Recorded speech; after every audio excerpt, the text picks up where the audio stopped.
Hello, my name is Greg Garrison. I'm the Executive Director for the Boys and Girls Clubs in Napa Valley.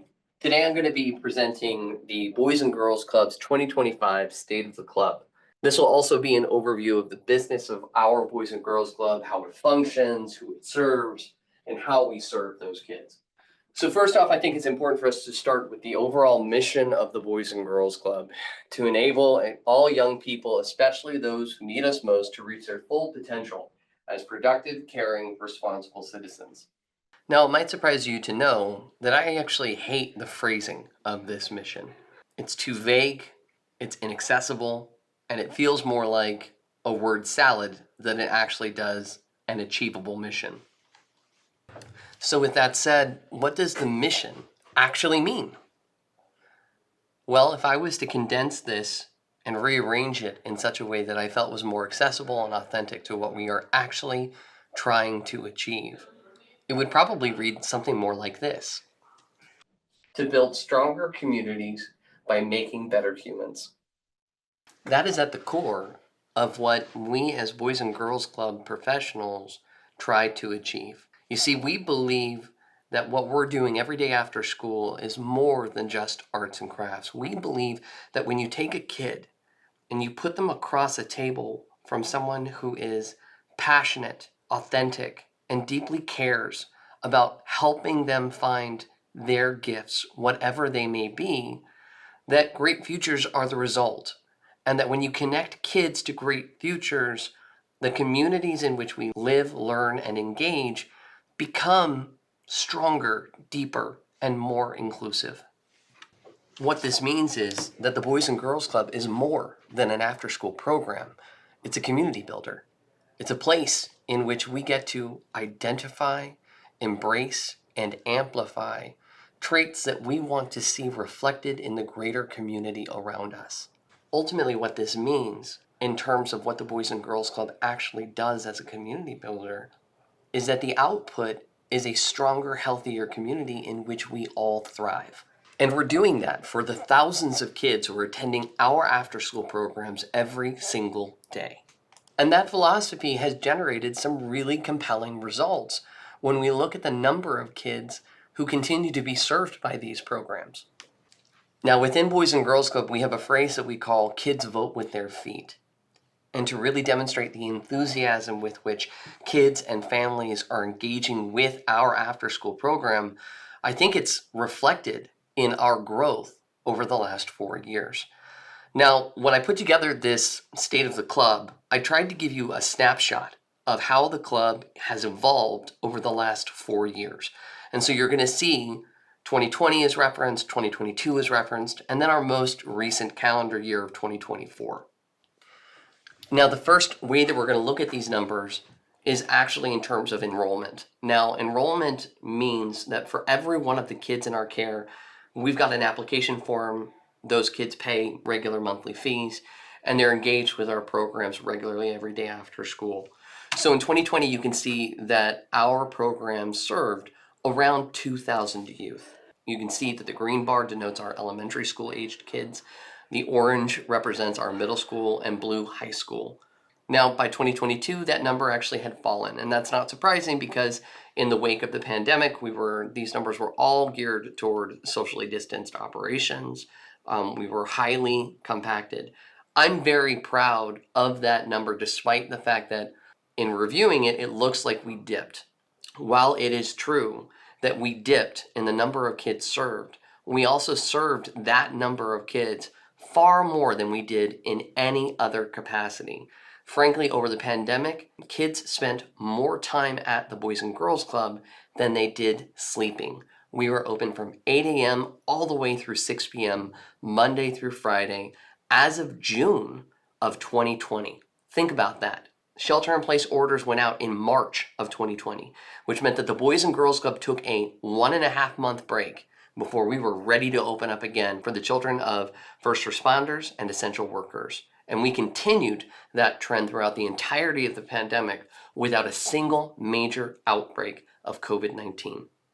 Now, as we exit the pandemic, those numbers shift again. We've more than doubled the size of our current operations to around 3,200 kids. I'm incredibly proud of that trended growth. But I think that the story becomes even more compelling when we look at what it means for other youth served. Now, what is other youth served? Well, that's a number that we use in Boys and Girls Club to define any kids who've engaged with our programs without actually having submitted a membership form. These can be kids who are coming to our events like our American Canyon Back to School Block Party, but it can also be kids who are coming into the clubhouse to do things like our Halloween carnivals or the Merry Meritage, or even visiting for Youth of the Year. You can see that as of 2020, our other youth served number was very small. We only served a couple hundred kids, but even so, it was about the same size or equivalent to our middle school and high school programs. Well, by 2024, not only had those middle school and high school programs grown, but our other youth served had expanded to the equivalent of our total enrollment, effectively doubling the engagement of our Boys and Girls Club within the Napa and American Canyon communities. Let's take a deeper look at how the Boys and Girls Club is serving these kids, and more importantly, where we're serving these kids. And to do that, I'm going to take you through a little bit of history of the club. So rewind the clock 20 years. 2001, the Boys and Girls Club was operating out of one facility, the Napa Clubhouse, a brick and mortar location that we own. In our case, we have an art room, a learning center, a gym, a games room, a tech lab. We had all kinds of programmatic applications that allow us to create launch pads for our kids to engage with and find their passions.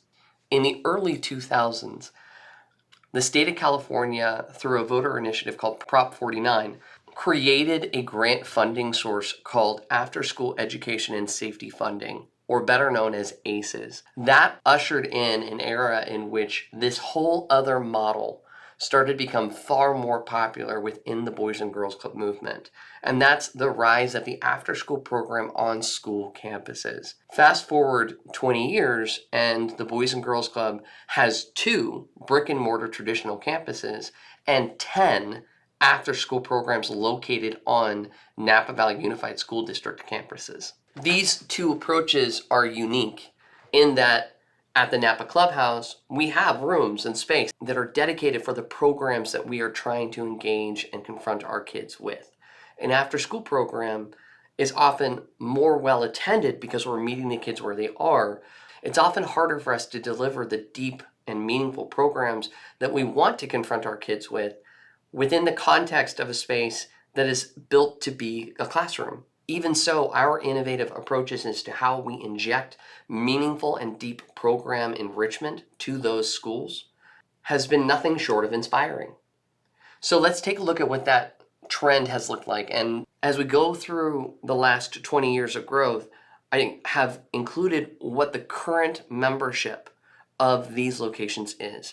And so what you can see is in 2001, we opened our new clubhouse here at 1515 Pueblo. That has 2 programs within it currently. We have a K-6 program that currently serves around 100 kids. And then we also operate our Club 1515 Teen Center that serves around 150 teens. By 2003, we had opened our first after-school program on a school site, again with ACES funding. And this serves our Napa Valley Language Academy, or NVLA school.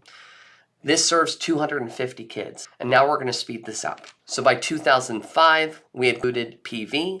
By 2007, we expanded our operations to include American Canyon, and then also opened up at McPherson Elementary School. By 2017, we expanded to include Willow Elementary School. By 2018, we expanded to include the American Canyon Clubhouse, which was a brand new brick and mortar club that we did a capital campaign for and opened in 2018. By 2022, we expanded again to include programs at Browns Valley, Redwood Middle School, and Unidos. And then finally in 2023, our latest expansion into American Canyon Middle School. What's interesting about this is when we were operating exclusively in the brick and mortar site at Pueblo, we served around 300 to 400 kids out of that location. But incrementally, as we have extended our operations to serve at these satellite campuses throughout NVUSD's network, we've watched that population shift and dwindle from what was 300 to 400 kids to around 100 kids today. That actually has created a bit of an opportunity for us because it allows us to more deeply serve our growing teen populations out of the Napa Clubhouse. What you may have noticed, however, is that the Boys and Girls Club has absolutely no teen program presence in American Canyon. And that's something that I've got my eye on for growth over the next 5 years. If we're going to look at the Boys and Girls Club as a hierarchy and how it's structured, and we want to look at who's in charge, well, I think really we have to start with the top of that hierarchy, and that's really the kids. Now, kids express their voices within our operations in a number of different ways. As I said earlier, kids vote with their feet. And when we see that a specific location is growing dramatically or dwindling dramatically, that gives our staff an opportunity to assess what is going great and what needs to be tweaked. Beyond voting with their feet, however, kid voice is imbued through multiple different aspects of our programs. Whether or not it's us getting together for campfire to talk about what we have going on for the week, in which kids are more than welcome to make recommendations for different programs that they would like to see more of, or new programs that they would like us to release. In addition to these opportunities, kids demonstrate their voice in the form of an annual survey that we run called the National Youth Outcome Initiative, the NYOI survey. In this survey, our staff are able to take feedback from our kids on a site-by-site basis.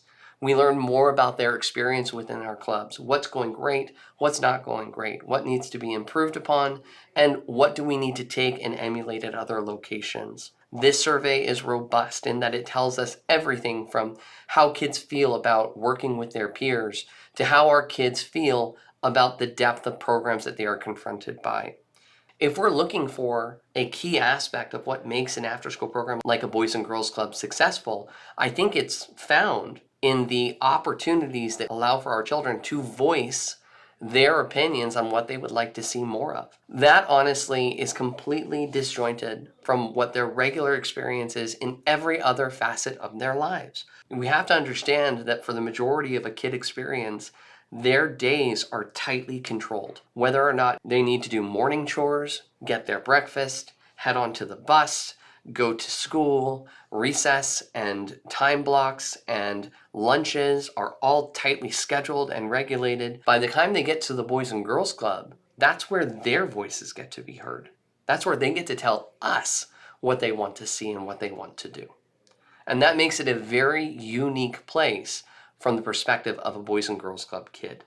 And that takes me to the other critical component in this hierarchy, and that's the staff providing direct service to our kids. Now, we'll get into this a little bit later, but the relationship between kids and staff is really the driving force behind all of what makes a Boys and Girls Club work. These individuals are highly trained, they're high caliber, they're very enthusiastic, they're all about injecting joy, positivity, creativity, and trust into their relationships with kids. Frankly, it does not matter how cool your art supplies are or whether or not you have the newest computer. The success of a Boys and Girls Club hinges on our ability to put kids across the table from passionate staff who care about their well-being. There is no substitute for that. And as a result, they work hand in hand with our kids to establish what kinds of programs we need to engage in.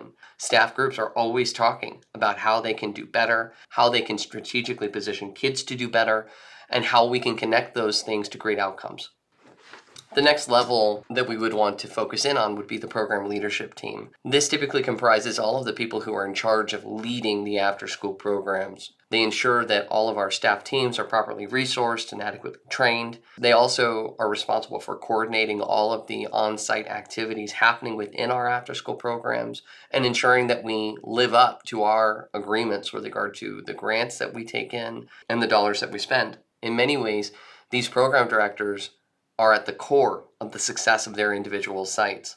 In fact, many of those locations have become a direct reflection of the program directors leading them. These individuals have typically invested years in youth development. Many of our program directors began as Boys and Girls Club kids, or more commonly, began as line staff with the Boys and Girls Club, eventually graduating to a leadership role.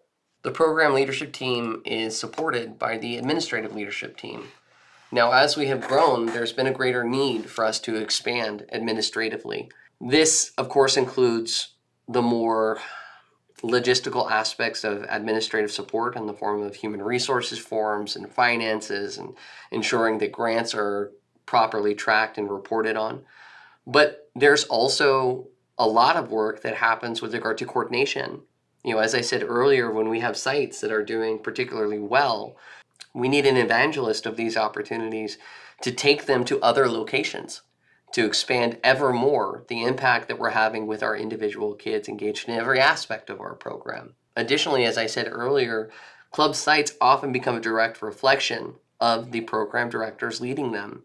And that's great when you have a program director who's heavily invested in the arts, because you have a very arts-intensive program. But for areas outside of their comfort zone, we have administrators who are able to say, hey, here's this wonderful STEM program that's happening over at another location.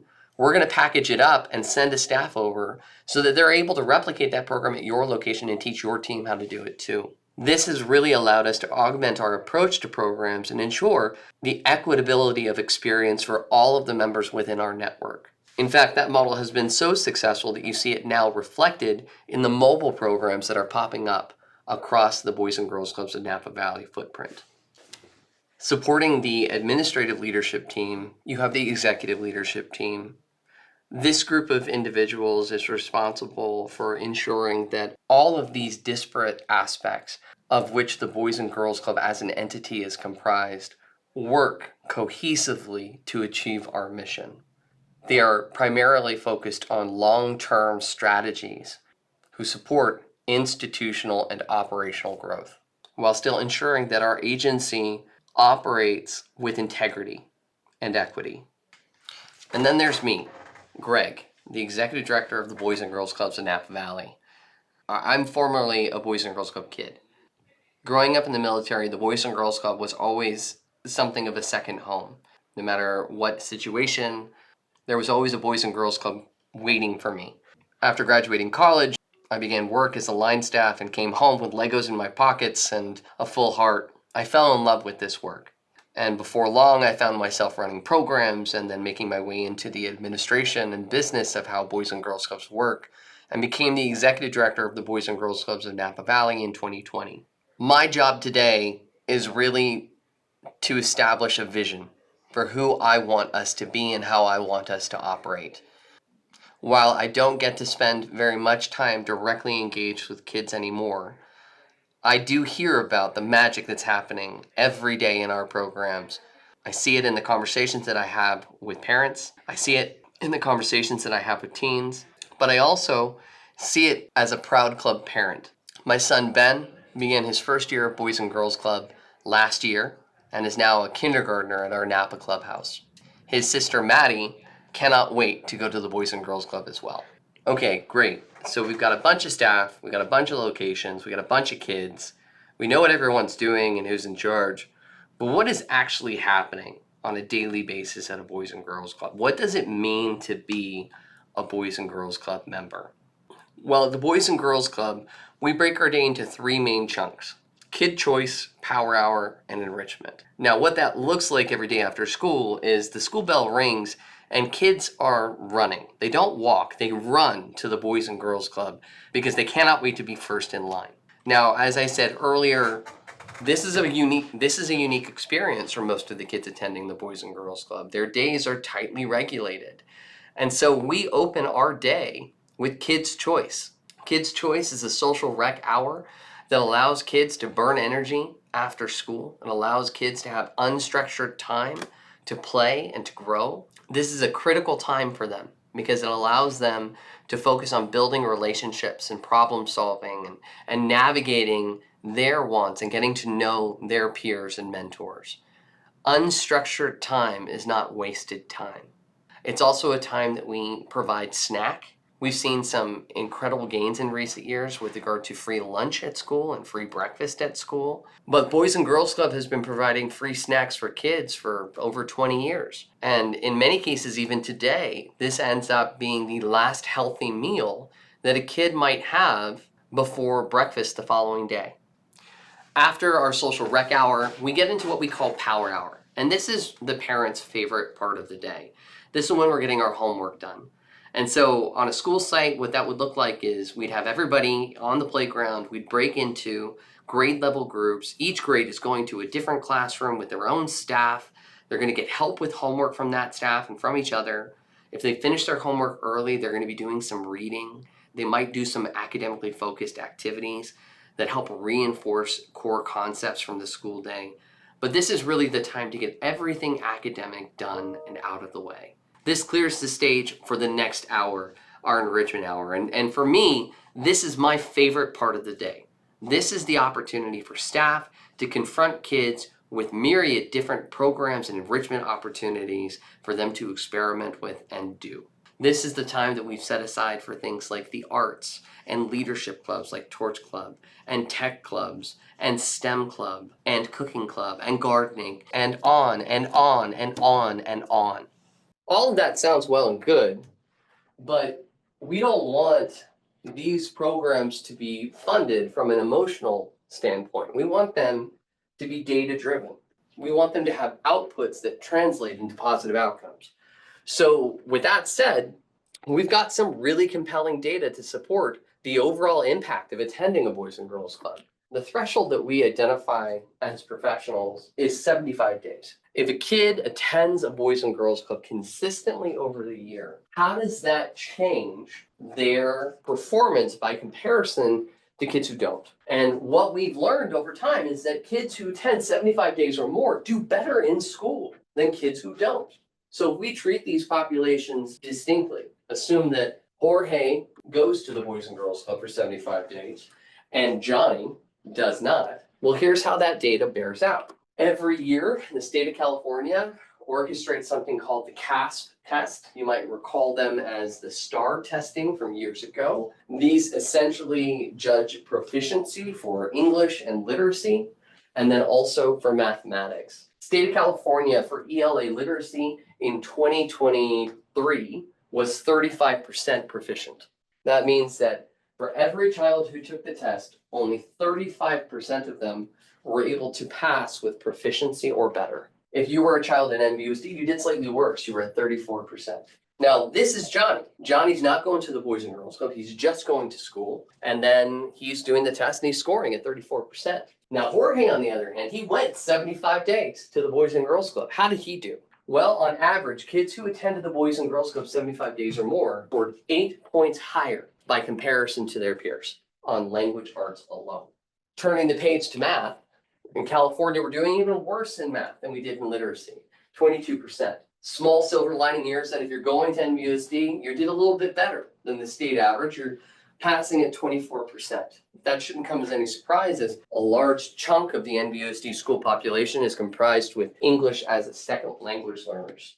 Now, what about Jorge? Boys and Girls Club kids passed with 34% proficiency, which means Jorge performed 10 points higher than his peers who don't go to Boys and Girls Club.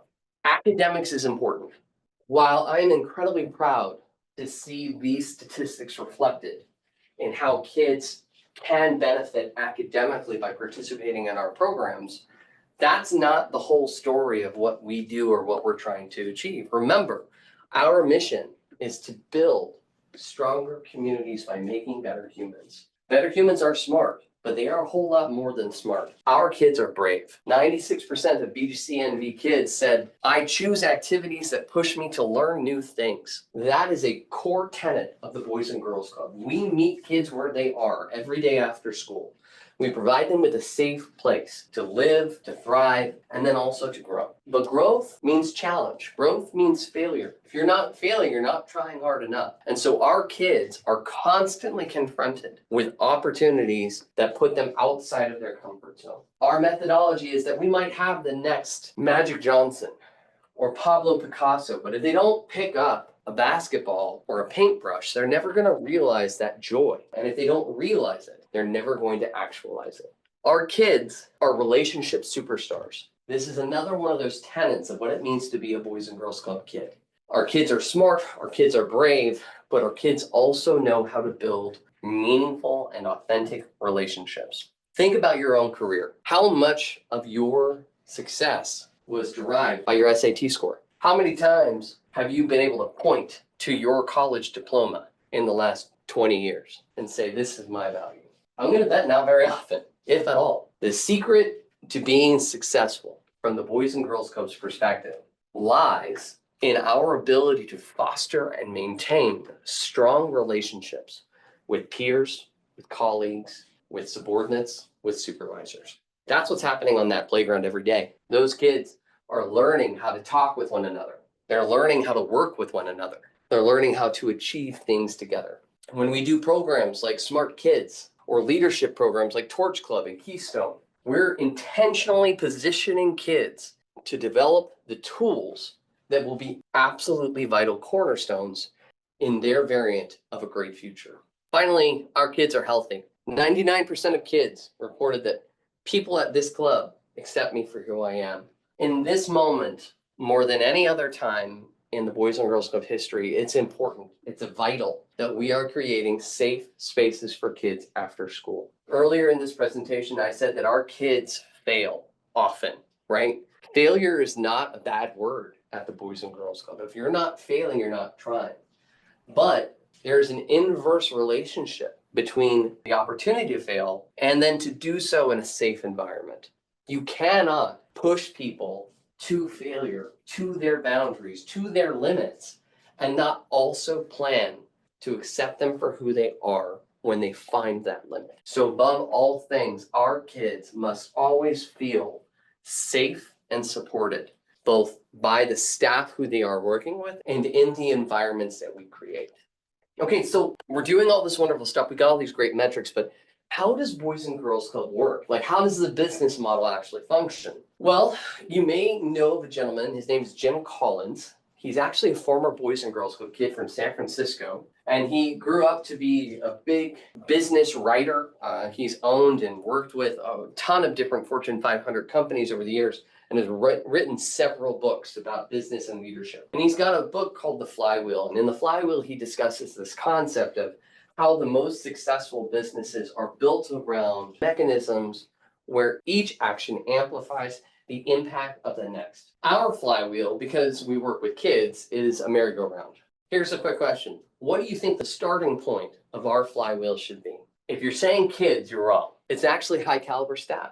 Our success begins with people who do incredible work with kids. The relationship between these two, as I said, is the tangible magic upon which all of this is built. Those relationships create great stories. Those great stories are then taken by people like me out to our community to tell the story of who we are and what we want to achieve and welcome others into the fold to make those dreams happen.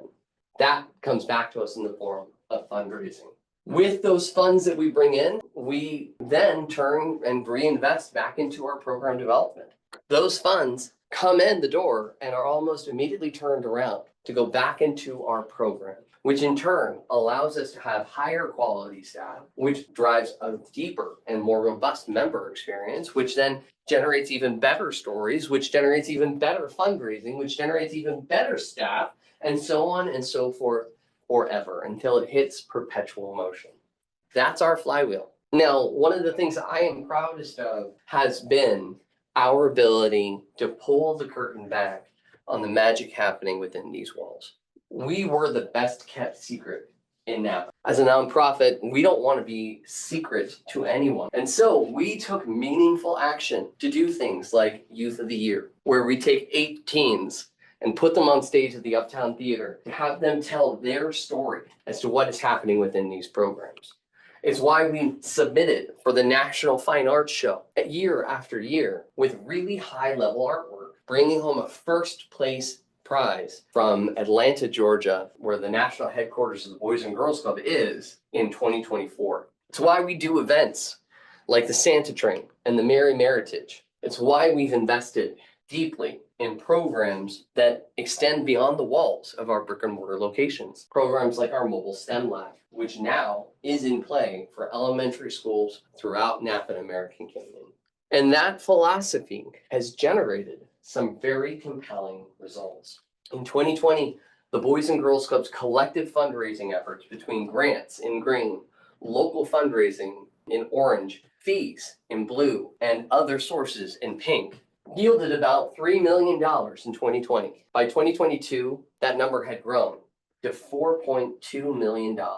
By 2024, that number had grown again to $7.5 million. Storytelling matters. Authenticity matters. Inviting people in to see both matters. But are these incredible results keeping pace with our expenses? Well, in 2020, our expenses, despite raising about $2 million, were about $3.5 million. In 2022, our expenses equated to about $6.2 million. And in 2024, our expenses expanded to $7.6 million. Those numbers are so large that I think it's important for us to condense these down into a more digestible format. So let's look at how these expenses changed over time per kid. So I took all of the expenses that we had and bucketed them in the following. How much do we pay per child for administrative costs? How much do we pay for staff? How much do we pay for program supplies? And how much do we pay for operating expenses? Every child served by the Boys and Girls Club bears a portion of these buckets. So in 2019, we spent about $1,400 per child. That included about $200 for the salaries of the administrative team to lead and be strategic. That included about $900 per child for every staff interaction they had over the course of the year. That included about $50 in program supplies that they were given. That also includes about $200 in operating expenses. And that's everything from heating the building to cooling it. That's everything from making sure that we have active plumbing to also ensuring that the Boys and Girls Club has sufficient insurance. That's how we get to that total $1,400 per child per year. By 2021, that number had gone up, unsurprisingly. It cost more to do everything per child at that time, partially because our population was so much smaller, because we were operating under the umbrella of COVID, but also because things became more expensive. It became more expensive to do things. By 2024, that number had again grown, but not as much. What I think it's important to do is understand the variance here. We only jumped $100 per child for administrative costs. We only jumped about $50 per child for program supplies. We only jumped about $100 per child for administrative costs. Where we really saw growth was between staffing in 2019 to 2024. And I'm absolutely not going to apologize for that. As we cited earlier in this presentation, the mechanism that drives the industry of Boys and Girls Clubs is a relationship between staff and kid. You want those people to be the superstars. And that means you have to pay them. You have to pay them what they're worth. We're still not there. We still have work to do. But I'm really proud that that number has gone to where it is today over where it was just 4 years ago. Now let's look at that again, but from the percentage perspective. So an industry average for admin would be about 15% per child. So in 2019, they were doing really well. 2021, you can see that it had dropped by 4%. So we're doing even better. And then in 2024, it went up again to around 13%, which is still good, but it's definitely demonstrating that the investments that we're seeing are happening in that staffing line, where almost 70% of the total cost per child is borne by the people who are working directly with them. That's how much it costs the Boys and Girls Club. And if you remember from the fundraising charts, our income was split between grants, local fundraising, and fees. Boys and Girls Club's annual fee right now is $50 a year. But on top of that, every parent pays around $200 a month. Well, that's not actually true because we scholarship dramatically across all of those sectors. We scholarship these dramatically based on need. Money never stands as a barrier between a kid and the Boys and Girls Club. So in 2019, the average fee base per child. So if you took $200 times every month of the year, you're looking at $2,400 there. But the average cost per child per year for fees was around $460, which means that we were scholarshiping as many people as we could and being really creative in how we used grant resources and local fundraising to ensure that fees per capita were kept low. By 2024, despite the fact that our costs have risen, we were able to cut that down to $330 per child per year. In summary, despite the rising operational costs, the actual impact that fees had on individual families went down by comparison to previous years. While I'm incredibly proud of that, I think it's also important to recognize that, as a former club kid, my fee to attend the Boys and Girls Club was $5 for the year. I want us to be $5 a year. I think it changed the nature of my relationship with the club, because it wasn't something that my parents were paying for. It was something that I paid for. It was something that I was joining and that I wanted to be a part of. Asking a kid to come up with $200 a month is just not feasible, scholarship or no. Even with the important work that we've done in this field, we closed the 2023 fiscal year with a deficit of $150,000, which was our first deficit in 5 years. So let's look at the fundraising. It's really important for the purposes of this presentation for us to reduce the conversation to just really two buckets: local fundraising and fees, because I feel that's where the real story is told. In 2022, we raised $1.8 million in local fundraising, and we're able to charge off $720,000 in fees. By 2024, the local fundraising had dropped by almost $600,000, and the fee base increased by about $300,000. So what happened in 2024? Well, inflation. Every household, every donor, every staff member was impacted by rising costs. As we were all navigating how we were going to meet our own needs, our ability to reinvest back in programs and support through donations and philanthropy diminished. It was also a hyper-competitive year. I can't tell you the number of text messages, phone calls, and emails I received on top of all the regular nonprofits who were trying to get my attention. Just the political noise on their own made it so that it was really difficult to get anyone's attention for a sustained period. This made the market hyper-competitive and frankly resulted in donors who were just exhausted. This is what we call donor fatigue, and that donor fatigue was reflected in an overall downtrend of philanthropic giving nationally. That downtrend happened at the same time as costs were rising. So I think that's where the other part of this story has to be told, on the expense side. So again, this is the slide from earlier, but I'm going to set aside staffing costs and program supplies and the administrative costs, and instead just focus on the operating expenses, because I think that's where a larger story can be told. How many of you have looked at your PG&E bill in the last year? It's gone up by 30% just over the course of 2024. And that is not limited to PG&E. That's also extended supplies, it's extended into insurance. Everything has become more expensive over the course of this last year. For us, our operating expenses grew from $500,000 to $888,000. That's where your deficit is. The inverse relationship between this decline in fundraising between 2022 and 2024 and the rise in operational costs between 22 and 24. And those variables are happening at a time when there has never been more need in our community. We have a waiting list of 300 kids who would love access to programs at NDLA. We have parents who are struggling to pay the fees that we levy as it is. But at the same time, we had a $150,000 deficit last year. And we're having to be really stringent and cautious as to the amount of scholarships that we can dole out. So the real question becomes, what do we do? So here are some goals for 2025.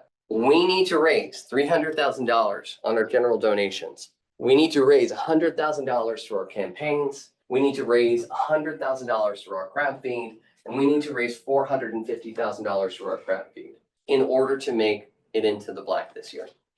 Now, there's some good news here. 6 months in, and we see general donations. This is when people just write a check to support the Boys and Girls Club, come in mainly through a few different points of the year. We get some every month, but the biggest one comes during the end of your giving. And then we start to see some other large-scale donations happen in the early spring. So far, we're over halfway there, which is great. Campaigns are down significantly. This is where you're going to get into the community campaign where businesses can support us, or the parent campaign or the pay it forward campaign.